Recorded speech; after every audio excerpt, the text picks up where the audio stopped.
Good morning. So there's the mountain house in Arthur's Pass, and I'll put up a photo that I got with the invoice for the accommodation that shows that all covered in snow. Looks really nice. So anyway, it's about 6:15, 15 minutes after my preferred 6 o'clock leaving time, but that's not too bad. I had a lot of stuff to sort out with the business and that yesterday, and I never even climbed into bed till 1:45 in the morning. So still getting up early and leaving now. I could have kept on sleeping obviously, but it's a big day and I'd rather try and get in because I'm going to have to tent it. Hamilton Hut's the target today. That's a hut that required bookings. I didn't realise, and it's fully booked out. Really busy tonight. The other night's not that busy at all, heaps of beds. So there's obviously a big bubble of people going through. Doesn't bother me. Weather forecast is great. And for me, every time I go in a hut, I think, maybe I should put my tent up, especially when the weather's good. So that's made my decision nice and easy. So really looking forward to putting the tent up and having a good snooze tonight when I get there. In terms of timing, I looked at Johnny and Viv, who I hike with in the North Island, and they're similar speed to me. They are at a place called Beeley Point, which is 7k further down the trail, and I've still got to connect to the trail yet. So I've got another 12k to do on top of what they did, which is about 2.5 hours. They never left till about 9:30 in the morning and got to the hut at 4. So that's why I was sort of happy to get up and still leave early. Never know my luck, might get another ride, but not many cars here at this time in the morning. But we'll see how we go.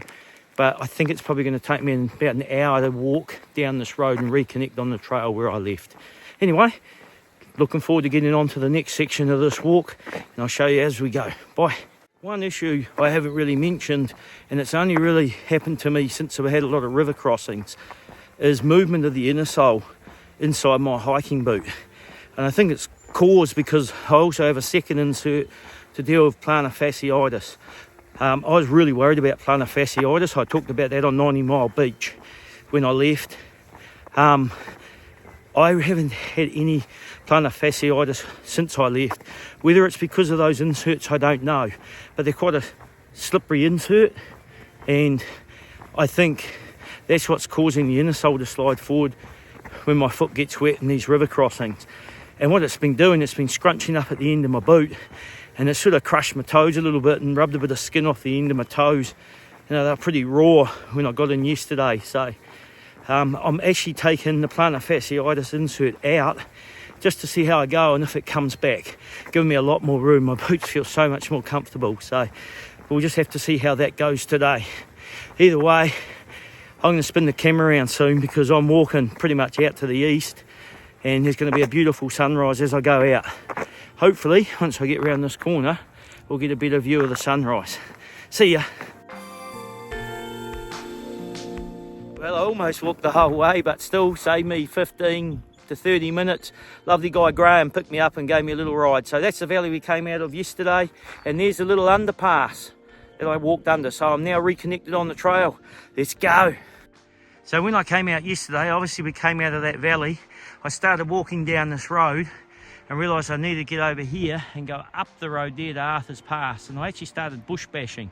If you're following me, don't do it. Walk down this gravel road and you'll see this little path shoot off to the right, and then you'll see the little underpass over there, and there's the shelter and pick the carry over there. Easy place to try and pick up a ride, although I started walking before I got mine. I don't like the idea of just standing still hoping someone picks me up. I'll at least be walking while I'm doing it. So this is called the Klondike Corner campsite, which is right on the trail. You can see there's a toilet over here and a bit of a shelter over here as well. Heaps of spaces to put up a tent. It just matters how your supply's going. We'll see what it's like when we get to this Beeley junction. I think there might be a few places there. I'm not sure if anywhere there takes bounce boxes, but that could save you the hassle of going into Arthur's Pass. But most of the hikers I've been with at this section of the trail went into Arthur's Pass yesterday. It's just a bit of a hassle being a bit off trail. Yeah, just get around another corner, another beautiful mountain view, and still plenty of snow up on that one. Well, I don't know how much time I wasted on that section. They think there's a stop bank or something along there. I found absolutely nothing. I was constantly crisscrossing on the trail, trying to get myself back on trail. Never saw a trail, never saw a single marker. and I finally found a trail. They say if the river levels are low, which they are, you go along the stop bank and go over the river down there. If the river levels are high, come up here and come over this bridge that I'm about to go over. I did find a trail and it leads up to the bridge. I think all the other hikers have done what I did, just got so frustrated and said, oh, that's meant to avoid the road. I was bush bashing through stuff up to my shoulders. There's a lot of gorse in there as well, and blackberries. So if you're following, man, maybe just come down the road. It'll make your life a whole lot easier. Well, this is the Beeley River, and I'm just going to have to get over this bridge as quick as I can. And, you know, people are going over pretty slow because it's a one-way bridge. It's interesting, a little area here so you can pull over and let another car pass if you get stuck, and they've blocked it off. We're back on the main trail now, and I know I've got a bit of gravel road. What a beautiful spot. And over here, this old boy, I think he needs to go into the shearing shed, that one, with his big curly horns. I think he might be merino, but I'm not sure. Well, this wilderness lodge isn't an option on the trail notes, but it's right on trail, so it could be worth looking into if you're coming behind me and they're prepared to hold a bounce box or something for you. It'd be perfect. So this is the Beeley Hut, little 6-bedder, right at the start of the trail. So if you had your food, a lot of people went into Arthur's Pass, got their food supply, sorted it out, and then walked through to here yesterday because they had nowhere else to stay. But yeah, just a normal little 6-bed hut, very similar to all the other ones. So we're back in the beautiful beech forest, and we've got quite a bit of climbing. That Beeley Hut was at 700 metres. We go to 1,270 metres. So we go up and then all the way down the other side to Hamilton Hut. I'll do a quick screen capture of the elevation profile. So I'm going to be pretty busy morning climbing and then quite a big descent down the other side. We almost end up at the same elevation where we started. So one thing that's really stood out to me in the South Island, all those little leaves, and that's the good old South Island beech forest. And the sun, it just filters through these trees. It's not that dense.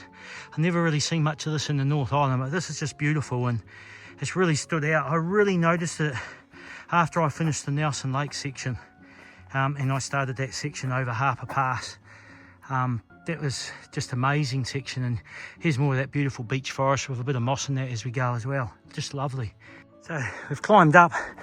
We're probably just over halfway up, and we've gone out of that nice beech forest and into a pine forest. And if I just pause for a moment and I just stop talking and we just listen, other than a real distant bird in the car, there's just nothing. And that's how I could best describe these pine forests. The pine trees are there and they're alive, and everything else is just dead. Like the forest floor, there's just nothing here. It's I mean, people, we have to make a living. Without this, we don't get the timber to build our houses, but far out. Such a shame though. You know, they recycle, you knock down a tree, you grow more, you keep the timber supply going, but it's just a shame you can't do it in a way where they pine forests support a lot more wildlife as well. And we're back into the beech forest again. So a lot nicer. I can hear a few more birds and stuff, which is nice. So I'm not sure if that pine forest is somebody's plantation or if they're just wild pines that are sort of seeded in from a plantation earlier. So we've just broken out of that tree line for a moment and get our first look at this next valley. Just stunning. This is one of the mountains I could see from the road. You can see that bit of snow on the top of it still, but just magic. Well, we're well and truly above the tree line now. So this is going to be my view for quite some time. And I just came through another little section of pine forest. And this little young gentleman over here, I'll probably catch up with later. He's just doing this section with a TA hiker, and she's doing it in sections as well. He used to work for Environment Canterbury, and I asked him, and he said Environment Canterbury actually planted all these pines, and the theory was they're trying to stop all the scree slopes and that from slipping. And now they're sort of stuck with them because they can't get rid of them, and it didn't stop the scree slopes slipping anyway. They just had to realise that it's just a natural part of this territory, and that's what's going to happen. Anyway, there's some history. It's just lucky that I bump into the right people to find that one out. And as you can see, still heaps of snow on these mountains over here. So, you know, I'm going to enjoy this view, that's for sure. Far out. bit further around and the view just keeps getting better. And all that farmland down there. Imagine being that farmer and having those views all the time. A beautiful little tarn lake down here. Well, I almost walked straight past this. It's called the Lagoon Saddle A-Frame Shelter. So I'll wander down here and have a little look. There's a toilet there if anybody needed it.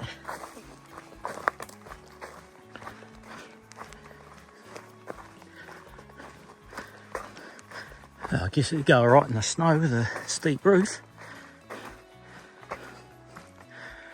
Interesting to see what this is like inside.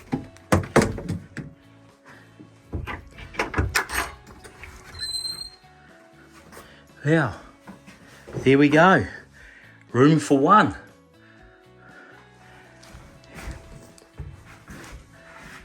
And an intentions book. Well, I'll fill out the intentions book and keep going. More beautiful beech forest on the way down.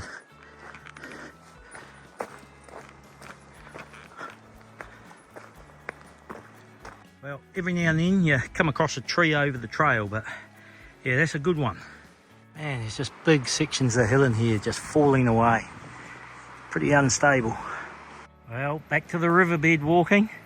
And here's our Ken over here. We'll keep on following them down. This is pretty cool. Through the beech forest, straight on top of the ridge line. The West Harper Hut. What did it say? Built in 1957. Let's have a look. Oh my goodness. Sorry. So this is a real hut. This was built in the days when carpenters were actually carpenters. Their little fireplace. How comfy is that bed over there? It doesn't look very comfy. Yeah, it looks like the mice might have done a bit of nesting in that mattress. Yeah. I don't know if I'd be super keen. I think I'd prefer my tent. So that couple sitting in the hut there, the gentleman had done the TA 15 years ago. He was only 18 back then, fresh out of school. And he got the North Island done. He said there was only, I think he said something like 10 people on the whole TA back then, because this was before it was really official. He got the whole North Island done, but then he got injured and had to skip down. He went down to Queenstown and went down to Bluff from there. He said back then there was no bypass around the Rakaia and Rangitata rivers either. But he came back, he wanted to finish. He had unfinished business, so that's his partner now, and they're just doing Queenstown up to Picton. So they've only been on trail for a few days. But one interesting thing they said, so nice to hit some forest. From Queenstown up to here, they said they've just hit their first bit of forest.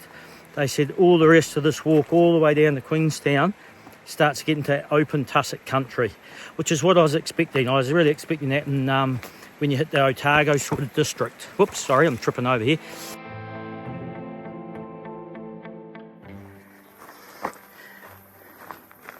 More beautiful beech forest. Sounds like I need to make the most of it while it lasts. The view from the middle of the swing bridge.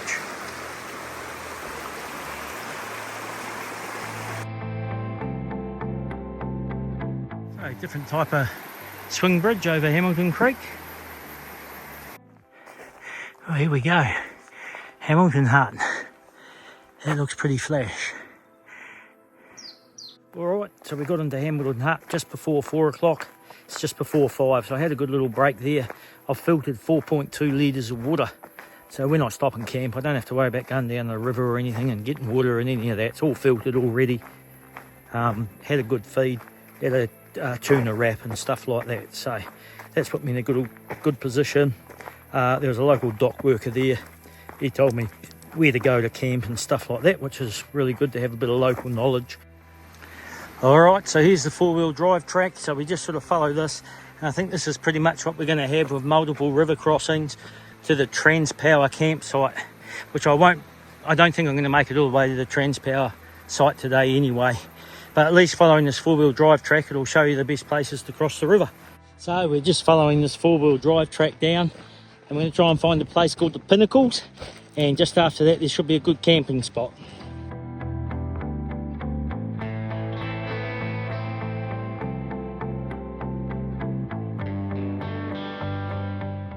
rock formations up here are called the pinnacles. Quite freaky, really.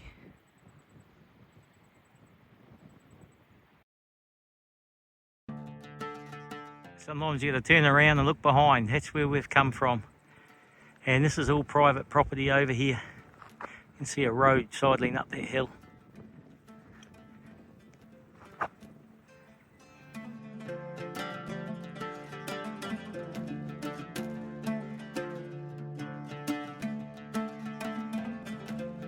So I forgot to take a video of it, but kilometre 2247, heaps of room there for camping. So much flat ground. It's just past those pinnacles I took photos of. I'm decided to push on to the official campsite, so it's going to be a big day. I'm going to get there somewhere between 9:30 I expect, at the pace I'm going.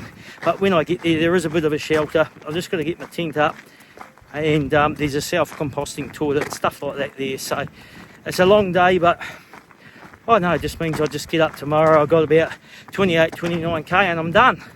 So I could end up doing this section, which normally takes 3 days. It might only take me a day and a half or so. But we'll see. We'll see how I feel when I get there, and if I can be up and walking at 6 o'clock tomorrow to pull it off. Either way, I just didn't really feel like wild camping, even though it's beautiful. I just wild camping. Look at the weather. I'm just going to be sitting around in my tent in beautiful weather. I might as well be walking and absorbing and enjoying. So yeah, I just felt like pushing on. That's what we're doing. So that's the valley we've come out of. As I got around that point, all of this opened up in here. And now I've got around this point over here, all this opens up for us as well. Just spectacular. Every time you get round the point, there's a new valley, new mountains. It's just breathtaking.